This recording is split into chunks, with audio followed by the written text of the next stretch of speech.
Shalom bakunzi b'ijambo ry'Imana, ndashimira Imana ko yongeye kumpa umwanya n'akaryo ko gusangira ijambo ry'Imana namwe.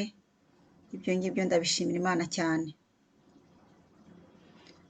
Nizere ko mwese aho muri aho kandi Uwiteka aracyabarinze. Ibyo nabyo Imana ibishimirwe. Ku ubuzima ni impano. Ni ubuntu bw'Imana tugihumeka kuri iyi saha, kuri uyu munota, ntabwo ari kubw'imbaraga zacu n'ububasha bwacu, ahubwo ni ubuntu bw'Imana gusa. Reka ntatinze ntangire nsenge, niragize mu maboko y'Imana mbere yuko nsenga, kugira ngo inyobore muri byose. Data wa twese uri mu ijuru, Mana ya Aburahamu, Mana ya Isaka, Mana ya Yakobo, ndakwinginze kugira ngo ubane nanjye muri uyu mwanya, unshoboze muri byose, ntaba ari jye mvuga, ahubwo aba ari wowe wivugira. Mwuka wera, ndaguhaye icyicaro cya mbere, ndaguhaye karibu kugira ngo abe ari ufata controle muri byose. Saint Esprit, ndakwinginze kugira ngo uzubane nanjye, abe ari wowe wivugira. Uduhugure, utwigishe, tuve ku rwego rumwe tugere no ku rundi rwego. Ku ijambo ry'Imana nicyo ryaje kugira ngo ntitukomeze tube ba bandi, ahubwo duhinduke, tuve hamwe tugera ahandi, aho Imana idushaka ko tuba. Ni mu izina rya Yesu Kristo mbisabye, amen, amen. Uri mwiza, uri mwiza, uri mwiza, imbabazi zawe ni nziza, n'imigambi yawe ni myiza kuri twe.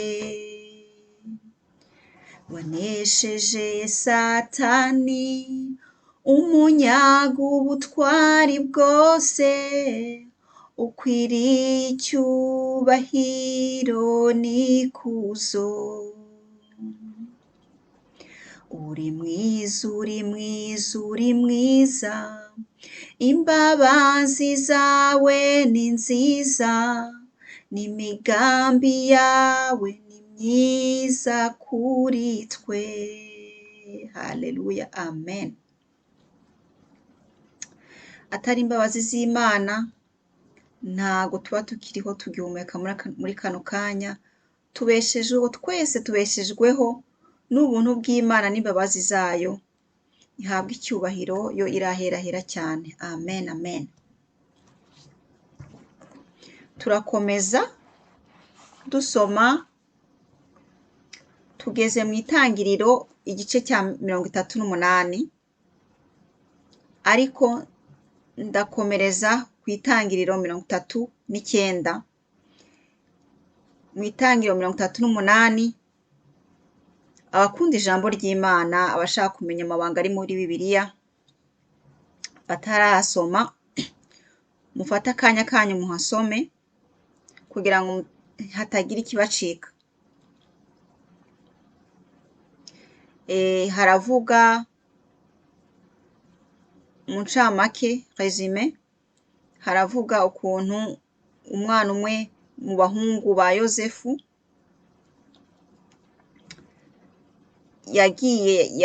yavuye mu rugo rwa se, ajya mu kandi gakomune kuhabayo, ahashaka umugore, ararongora, arabyara, n'ibindi n'ibindi.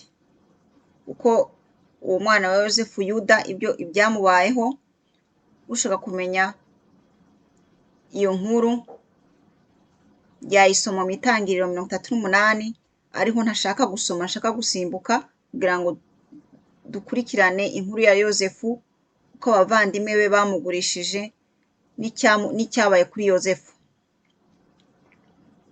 Iyo nkuru ya Yuda, umuvukanyi wa Yozefu, nayo ifite ayandi makuru. Ufite amatsiko yo kuyumva, afate Bibiliya ye, ajye mu Itangiriro 38 ahisomera. Muhezagirwe. tukomezanye ku Itangiriro 39. Dusome mu izina rya Yesu. Yozefu kwa Potifari w'umunyamisiri. Uwo ni umutwe w'amagambo. Abishimayeli bajyana Yozefu mu Misiri, bamugurisha na Potifari wari icyegera cy'umwami wa Misiri, akaba n'umutware w'abarinzi be. Uhoraho abana na Yozefu, amushoboza gukora neza imirimo ashinzwe. Yozefu yabaga mu rugo rwa shebuja w'umunyamisiri. Nuko shebuja abona ko Uhoraho abana na Yozefu, agatuma ibyo akora byose bitungana. Potifari aramutonesha, amugira inkoramutima ye, amuha gutegeka urugo rwe n'ibyo yari atunze byose. Yozefu amaze guhabwa ubwo butware, Uhoraho aha umugisha urugo rw'uwo munyamisiri n'ibyo yari atunze byose, ari byo mu rugo ari n'ibyo mu mirima, agirira Yozefu. Nuko Potifari ashinga Yozefu ibyo yari atunze byose, naho we ntiyagira ikindi agenzura uretse ibyo kurya bye. Yozefu na nyirabuja, uwo ni umutwe w'amagambo n'undi.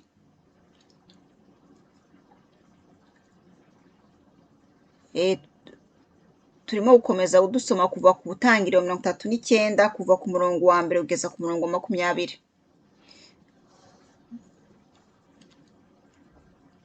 Yozefu yari ateye neza kandi afite igikundiro. Hashize igihe, nyirabuja aramubengukwa, niko kumubwira ati turyamane.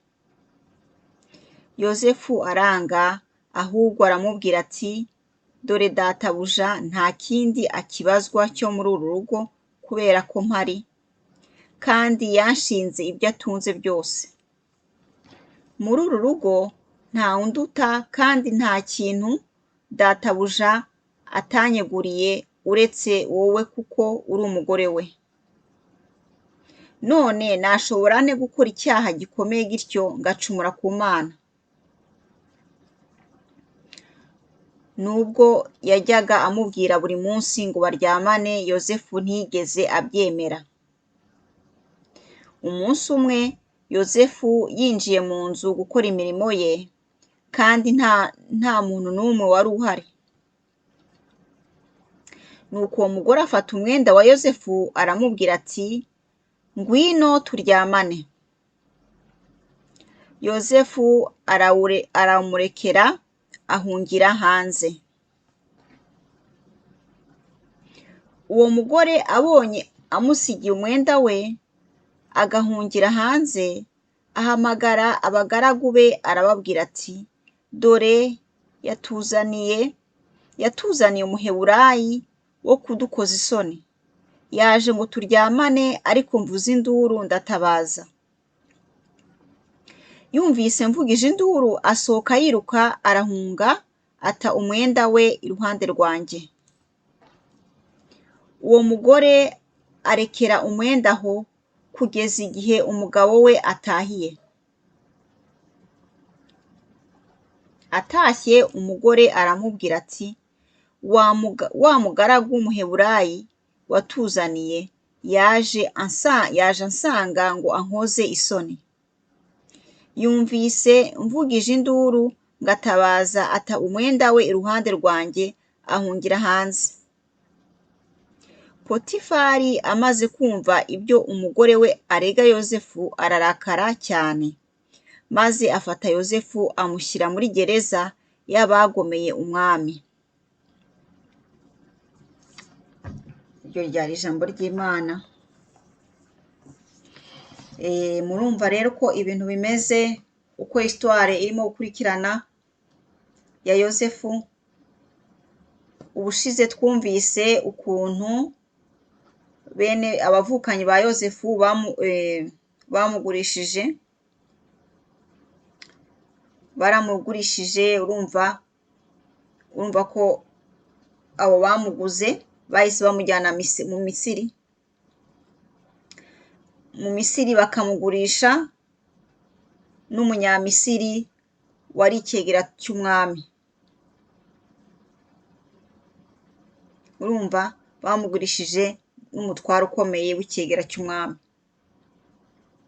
bamugurisha aho ngaho. Urumva Yozefu yarakoze, mbese aho ngaho Potifari niko yitwa icyo cyegera cy'umwami. Potifari yaramukoreshaga nyine imirimo isanzwe, ngira ngo nta nubwo yari na wenyine, yari afite nk'umuntu w'umutware, yari afite n'abandi bamukorera, ntabwo yari Yozefu gusa. Ariko aza kubona Yozefu ari umuntu ufite imigisha, aza kubona Yozefu akora neza, mbese yamubonyemo igikundiro cy'Imana yabonyemo Yozefu igikundiro cy'Imana. Kuko kandi Yozefu yari umuntu w'Imana. Imana yari yaramusize igikundiro cyayo.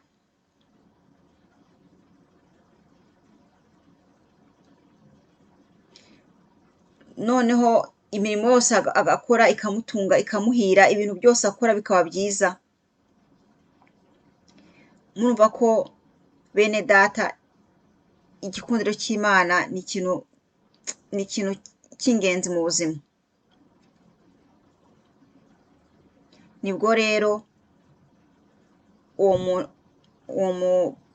mutware Potifari aramwitegereza ati uyu nguyu ngomba kumuduza igrade. Amuduza igrade, amushinga ibyo yari atunze mu nzu byose, ibyo yari atunze byose yarabimushinze. Potifari yagize Yozefu umutware, amugira n'umukonseye we. Yaramutonesheje, aranamwizera. Koko kandi Yozefu yarakwiriye icyo giti, yaragikwiriye kwera. Mwumve ukuntu Imana yagenze kuri Yozefu. Yari yarumiwe, baramugurishije kure, yarumiwe, mbese umuryango we yarumiwe nyine. Umuryango we yaribagiye, ntiyibagiye, ariko nk'umwana wari umwana mutoya atazi n'icyo akora, yakiriye situwasiyo uko imeze, ayifata uko. Ariko kuko nyine yari kumwe n'uburinzi bw'Imana, Imana yari kumwe nawe, imuha no kwihanganira icyo kigeragezo gikomeye yari yanyuzemo. Murumva uko byagendekeye Yozefu. Yozefu yabaye muri urwo rugo rw'uwo mutware, aza gukura, aza kuba umusore ushimishije nk'uko twabisomye.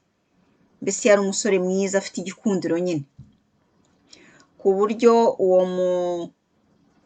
uwo mugore wa Potifari yamurebaga akamwifuza, akajya amusaba kenshi ngo aryamane nawe, ariko Yozefu akamuhakanira nyine. Ati umugabo wawe yanshinze byose byo mu nzu ye, yampaye gutegeka ibintu byose byo mu nzu ye, ariko uretse wowe, kuko uri umugore wiwe. Ariko uwo mugore wa Potifari yari afite umwuka w'ubusambanyi. Ibyo byose Yozefu yamubwiraga ntabwo yabyumvaga. We yari afite irari muri we, yaramwifuje, ashaka kumukoresha icyaha. Noneho ikintu nakunze cyane, Yozefu aramubwira ati, ni gute nakora icyaha kimeze gutyo nkacumura ku Mana yanjye? Haleluya, haleluya.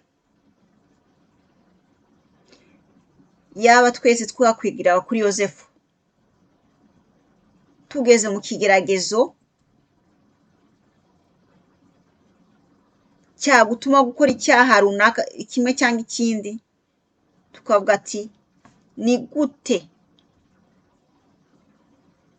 nakubahuka gukora icyaha kimeze gutyo nkacumura ku Mana yanjye. Murumva agaciro Yozefu yari yahaye Imana? Koko ari jyewe ari nawe undeba, duha agaciro Imana mu buzima bwacu ku buryo duhakana gukora icyaha kubera ko dutinya Imana?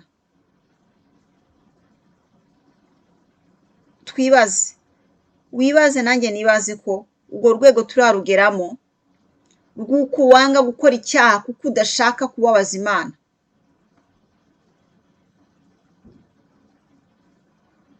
Kuko iyo Yozefu yanze kubabaza Imana, Yozefu yari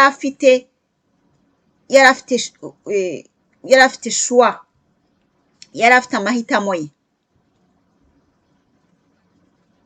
Yaba yari ikigaba, yaba yari umuntu wikorera icyo ashatse uko umubiri umubwiye, icyo cyaha yari kugikora. Ariko we ntiyagenderaga muri santima ze, ntiyagenderaga mu bigumbagumba bye, umugani w'abavuga ngo ibigumbagumba, santima. Ahubwo yashiraga imbere ubushake bw'Imana, yashiraga imbere Imana ye, akavuga ati sinshobora gukora icyaha, sinshobora gucumura ku Mana yanjye.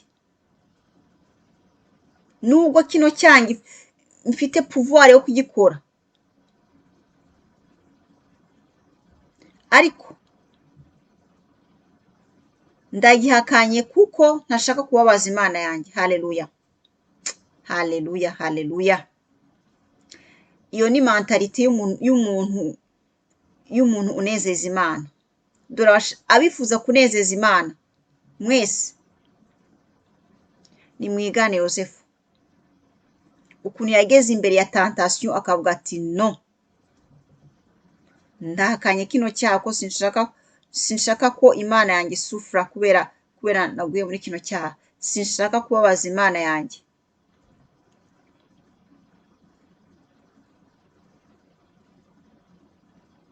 Mu nyuma murumva ukuntu uwo mudamu wa Potifari yaje agahimba ibihimbano, umugabo we atashye akabeshya ngo Yozefu yashaka kumufata ku ngufu, avuza induru, Yozefu ariruka amurega ku mugabo wiwe.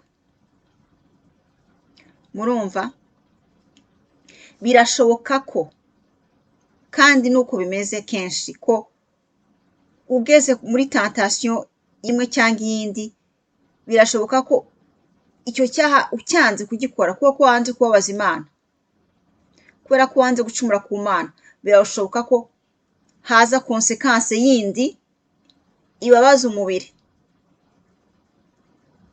ikababaza umubiri. Ariko igikuru si ko uyu mubiri ubabara, igikuru ni uko dukora ubushake bw'Imana. Igikuru ntabwo ari uko tubabaza umubiri wacu. Nitugera ku rwego rwo ko tubabaza uyu mubiri wacu kuko tudashaka guhemukira Imana, tuzaba tugeze ahantu kure cyane.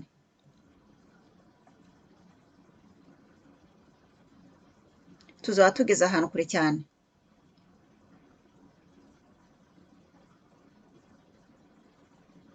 Ku ijambo ry'Imana tubwira ngo dukunde Imana n'umutima wacu wose, n'ubwenge bwacu bwose, n'imbaraga zacu zose. Uko niko ijambo ry'Imana ritubwira.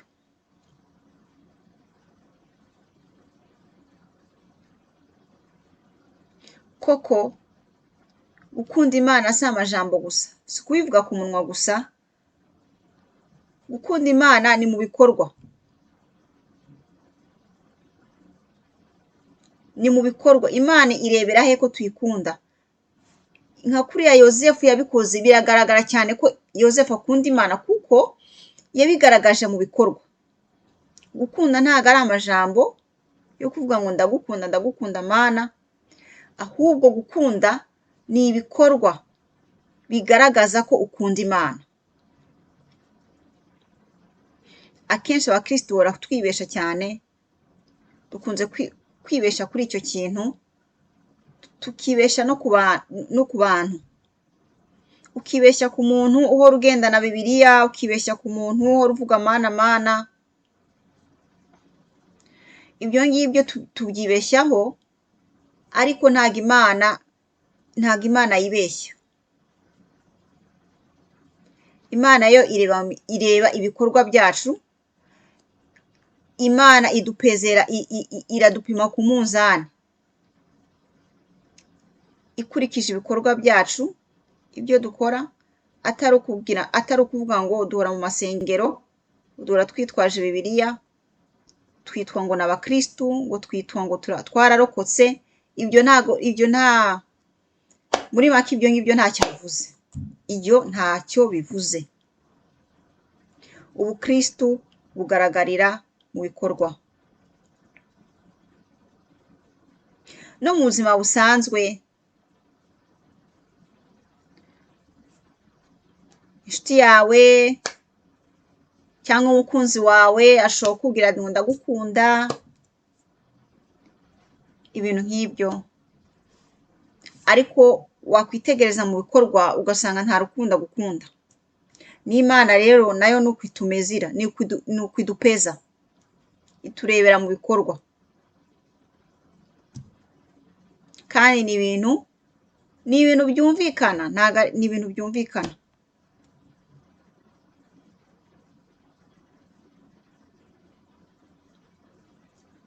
Ni ukuri Yozefu Imana yaramutonesheje kubera ko yubahaga Imana, imukura mu bandi bakozi basanzwe, imuzamura hejuru. Kuko abubaha Imana bose, aho bari mu nguni zose zo kuri iyi si, aho baherereye, ngo ntago bazaba imirizo, ahubwo bazaba imitwe. Haleluya! Ngo ntago bazaba imirizo, ahubwo bazaba imitwe. Iryo jambo ry'Imana ryo. Murebe ukuntu Yozefu Imana yamuzamuye ikamugira umutware. Yari umuntu w'umukozi w'umuja, navuga nk'umu esclave, umuntu baguze, umu esclave wari ngaho gukora. Ariko Potifari yaramwitegereje, abona ntago akwiriye kuba umu esclave. Yaramwitegereje abona arimo igikundiro cy'Imana cyane, asizwe igikundiro cy'Imana, afite imico myiza, avuga ukuri, imirimo ye yose ayikora neza nk'uko iri. Mbese namwe murebe iyo shusho mu buzima bwacu bwa buri munsi, ari mu kazi, ari mu bantu muziranye, ari mu nshuti, ari mu miryango. Ufatwa gute? Ufatwa gute? Abantu bagufata gute? Eske turi abanyakuri? Eske imirimo yacu tuyikora neza, tutayikorera ku ijisho ry'umushefu, cyangwa tuyikora neza ku bw'icyubahiro cy'Imana? Kuko icyo kintu abana bandi dufite defo cyane, ugakora neza, umushefu wari iruhande rwawe, umushefu yagenda ugakora icyo yishaka, ugakora amafuti. Ibyo ngibyo nta migisha birimo. Aya makosa dushaka twayihana, tugakora ibintu byose neza, tukavugisha ukuri muri byose, mbese tukambara ubwo bwiza bw'Imana. Ega nibwo bwiza bw'Imana n'ubwo. Akazi kawe bakaguha ukagakora neza. Uri umucuruzi se, ugacuruza neza, utiba abakiriya bawe,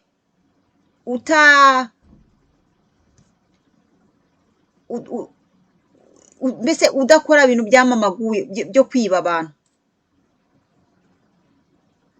kuko benshi nibyo bibatunze. Njya numva abantu amajambo avugwa hano hanze ngo ntawe ukira atibye. Murumva iyo strategie satanique, ngo ntawe ukira atagize ate, ngo ntawe ukira atibye.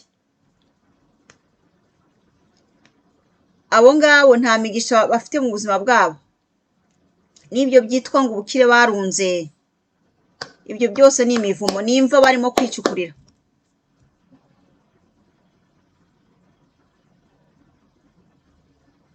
Nimba babicukuriramo, kandi ibyo byose usanga biriwe n'abandi. Ibintu bitagira imigisha ni ibintu nyabaki. Amafaranga atarimo umugisha ni amafaranga nyabaki. Ubukire butari mu mugisha ni ubukire nyabaki. Ibyo Imana idufashe kubyumva no kubyiga.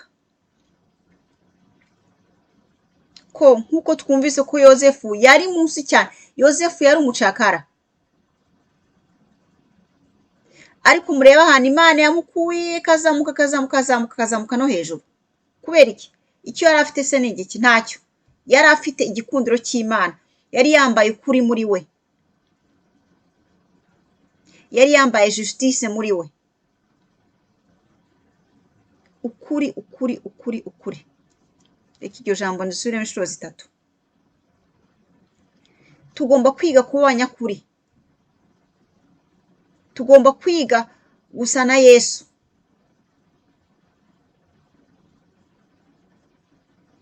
tukaba abantu beza nka kuriya Yesu yari mwiza.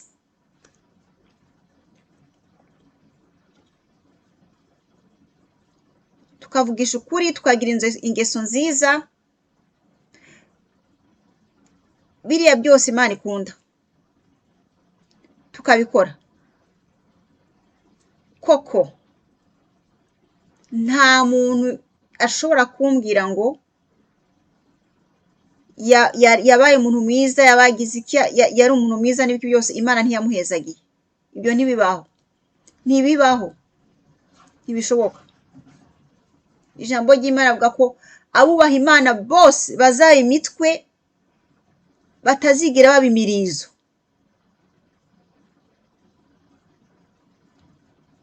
Nk'uko tubyize muri histoire ya Yozefu. Imana idushoboze kumva ko Imana iradukunda kandi icyo yifuza no kuduhezagira. Ariko niba tudahezagirwa, ni ukuri ni uko tuba mu bintu bidashimishije Imana. Ibyaha byacu, ibintu tubamo bidafututse, nibyo bituma tutazamuka, nibyo bituma tutambara igikundiro cy'Imana, nibyo bituma Imana itaduhezagira.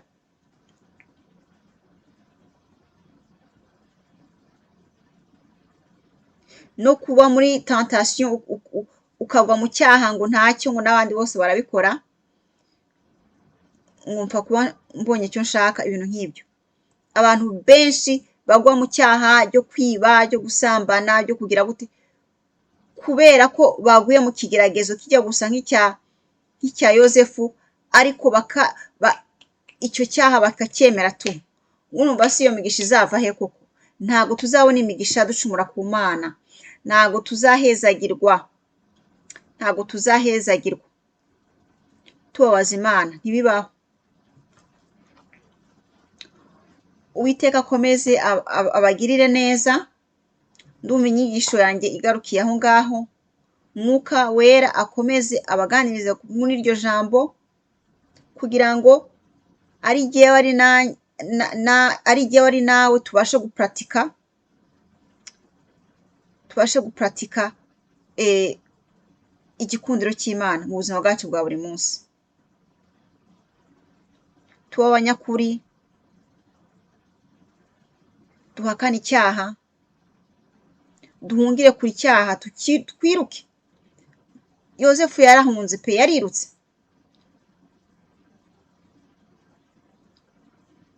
Kuko nk'uko nigeze kubyigisha mbere, ntabwo icyaha ari inshuti yacu, icyaha ni ikituzanira ibyago, icyaha ni ikitujyana kure y'Imana, icyaha nta migisha kizaduha, byinshi lisiti yaba nyinshi.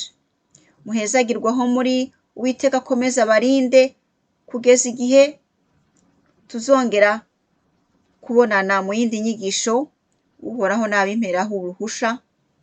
Shalom shalom.